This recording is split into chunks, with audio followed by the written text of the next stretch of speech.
जन्मशताब्दी वर्षानिमित्त या ठिकाणी शासन आपल्या दारी जसं आम्ही घेऊन गेलो तसं आरोग्य आपल्या दारी किंबहुना इतर ज्या काही योजना आहेत त्या योजना देखील मुख्यमंत्री महोदय विस्तारपूर्वक ते उत्तरामध्ये सांगणार आहेत आणि त्यामुळे ही एक प्रकारची हिंदुहृदय सम्राट बाळासाहेब ठाकरे यांना आदरांजली श्रद्धांजली आहे। त्यामुळे त्यांना जे जे आवडायचं म्हणजे 40 लाख मोफत घरं देण्याचा निर्णय तोही आम्ही त्याच्यामध्ये घेतोय आणि त्यामुळे हाही एक मोठा निर्णय या ठिकाणी घेतलेला आहे। आणि आज खरं म्हणजे छत्रपती शिवाजी महाराजांची तिथीप्रमाणे जयंती आहे आणि बळीराजावर प्रेम करणारा छत्रपती शिवाजी महाराजांसारखा राजा रयतेच्या भाजीच्या देठाला हात लावता कामा नये असं म्हणणारे आमचे छत्रपती शिवाजी महाराज त्यांच्या तिथीप्रमाणे जयंतीच्या दिवशी आपण हा निर्णय घेतलाय। त्यामुळे हे खरं म्हणजे त्यांना मानाचा मुजरा आहे आणि मी मुख्यमंत्र्यांना यासाठी आणखी धन्यवाद देईन की आमच्या गावाकडचा वासोटा किल्ला त्या वासोटा किल्ल्यामध्ये शिवाजी महाराज आपले मोगलांचे कैदी लोक ठेवायचे कारण फार जंगल आहे, वाघ अस्वल सगळा, त्यामुळे कैदी बाहेर आला की तो गेलाच आणि म्हणून त्या वासोटा किल्ल्याला देखील रोपवेच्या माध्यमातून पर्यटन वाढवण्याचं काम त्या पर्यटकांना त्या छत्रपती शिवाजी महाराजांच्या वासोटा किल्ल्यापर्यंत पोहोचता आलं पाहिजे यासाठी देखील रोपवे देखील या ठिकाणी जाहीर केलेलं आहे। अशी अनेक कामं या ठिकाणी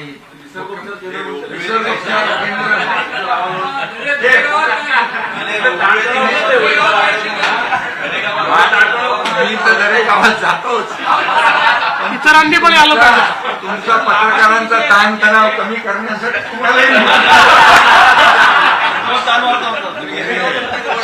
आणि तुम्हाला घेऊन जाऊ, तुम्हाला नक्की आवडेल ते पण तुम्हाला म्हणजे त्या सेंटरमध्ये जावं लागेल, रात्री बाहेर पडता का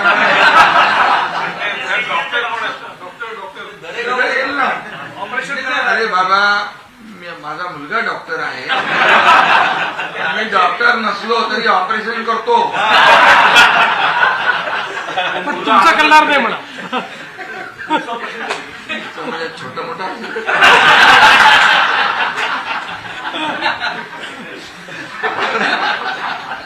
ऑपरेशन म्हणजे कुणाला कधी होऊ नये, आजार होऊ नये।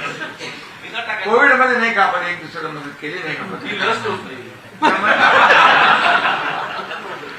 मोदीजींनी तर लस देशातल्याच नाही विदेशातल्या लोकांना पण कोविडची व्हॅक्सिन देण्याचं काम केलं म्हणून आज बघा देशभरामध्ये त्यांचं नाव आहे ना।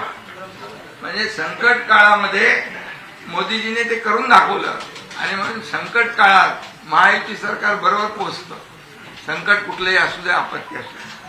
त्यामुळे गमतीचा भाग जाऊ द्या, पण मी आपल्याला सांगतो की या सर्व योजना ज्या आहेत त्याच्याबद्दल सविस्तर मुख्यमंत्री महोदयांनी सांगितलंय। आम्ही याच्यातून एकच दाखवलंय की आम्हाला खुर्ची महत्वाची नाही, दिलेलं वचन महत्वाचं आहे आणि म्हणून ते वचन पाळण्याचं काम आम्ही केलेलं आहे। नोकर भरतीबद्दल देखील सांगितलं की महायुतीच्या काळात 1,20,000 रेकॉर्ड ब्रेक भरती झाली, आता पण 75,000 लोकांना भरती करायचं आहे। युवकांना देखील रोजगार, जे परदेशी गुंतवणूक आली 30 लाख कोटींची, आता दावोसला गेले होते ज्यावेळेस त्यावेळेस 30 लाख कोटींचं परदेशी गुंतवणूक आली आणि नुसती कागदावर राहत नाही। मी जेव्हा दोनदा गेलो दावोसला तेव्हा त्याचं कन्व्हर्जन 70 to 80% झालेलं आहे आणि आताही देखील मोठ्या प्रमाणावर रोजगार मिळेल। म्हणजे सर्व समावेशक सगळ्यांचा विचार केलेला आहे, शेतकऱ्यांचा केलाय, लाडक्या बहिणींचा केलाय, लाडक्या भावांचा केलाय, शेतमजुरांचा केलाय। शेतमजुरांना कधी आपण घेतलं नव्हतं जेव्हा गोपीनाथ मुंडेच्या आपल्या अपघात योजनेमध्ये, त्यांचाही केलाय आणि सर्व समावेशक असा हा अर्थसंकल्प आहे आणि त्याचबरोबर पर्यावरणाला देखील प्राधान्य दिलेलं आहे। आपण वृक्ष लागवड किती करतोय, जवळपास 300 कोटी झाडं लावण्याचा देखील मोठा आपण संकल्प केलेला आहे आणि त्यामध्ये बांबूलाही प्राधान्य दिलेलं आहे। आम्ही बांबूला काय असले तुम्ही, अरे बांबू सगळीकडेच लागतो, बांबूला प्रधानमंत्री मोदयांनी काय म्हणाले, बांबू हे अभी बास नाही, बांबू हे घास आहे.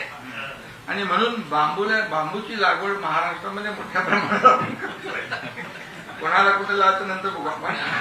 पण बांबूच्या बाय प्रॉडक्ट जे आहे, बँगलोर सारखा, हसू नका, बँगलोर सारखा एअरपोर्ट बांबूच्या माध्यमातून झालाय, गोव्याचा बांबूच्या माध्यमातून झालाय, पार्लमेंट हाऊस. आणि त्यामुळे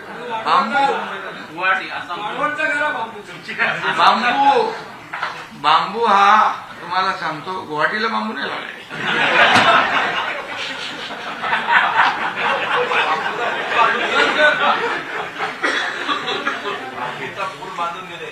आणि तुम्हाला सांगतो बांबू म्हणजे आमचा मगाशी आपलं काय त्यांचं नाव, बांबूवाला आपला आशा पटेलला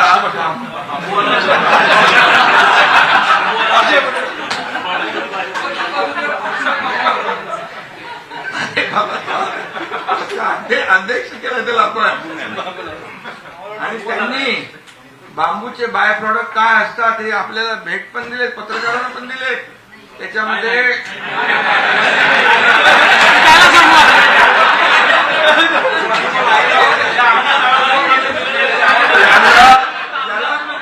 ज्याला मिळाले नसतील त्याला द्यायला सांगतो. पण बघा, बाय प्रॉडक्ट बरोबर एक एक बांबू बी देते. आणि म्हणून त्याच्यामध्ये टॉवेल पासून, टी शर्ट पासून काय काय वस्तू आहे त्याच्या बांबूच्या बाय प्रॉडक्ट. चष्मा पण आहे, घड्याळ आहे, घड्याळ ते सुद्धा पाशा पटेल घालतात. आणि त्यामुळे